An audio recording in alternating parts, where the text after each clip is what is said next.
My name is Dixie Searfoss. I'm originally from Chattanooga, Tennessee, and I live just north of Tarpon Springs now, here in Florida. In Chattanooga, it's very close to the Appalachian Mountains, the foothills of the mountains, so there's a lot of forests and woods and wildlife, so even from a young age I was constantly surrounded by nature and playing outdoors. My mother was really into bird watching, so that definitely informed what I'm interested in now with bird watching and nature photography. I'm very motivated by exploring nature, by observing wildlife. It's the act of the photography that I do, bird photography, is it's very much like a treasure hunt. So you don't know what you're going to find when you go out there. There's a good chance you could find something you're not expecting. You could find, what you see all the time. But things are never the same twice. So it's always exciting to go out and see what is going to be there this time that you go.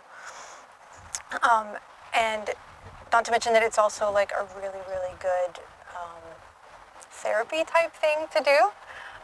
It's a really great way to be very in the present moment, and so you can't really be anxious or stressed out or anything while you're doing it, because you have to really pay attention with all of your senses to what's happening. You hear a bird, what kind of bird is it?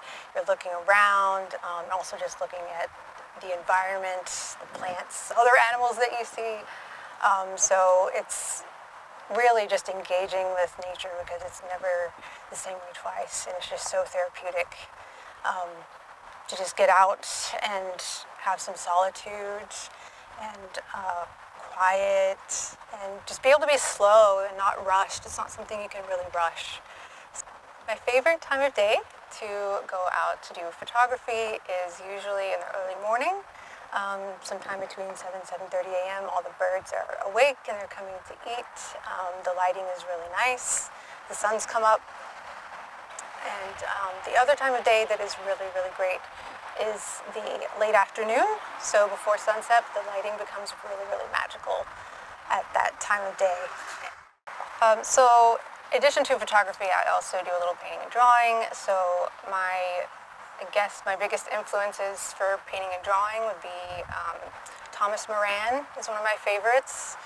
He was really influential in the development of Yellowstone National Park in the 1800s, and I'm also a huge fan of all the Hudson River School painters, because everything they made was about light and about nature and about the ideal of nature. And with my bird photography, that is something that you get to experience a lot, these wildlife and the light and the nature and so much of what is beautiful and wild.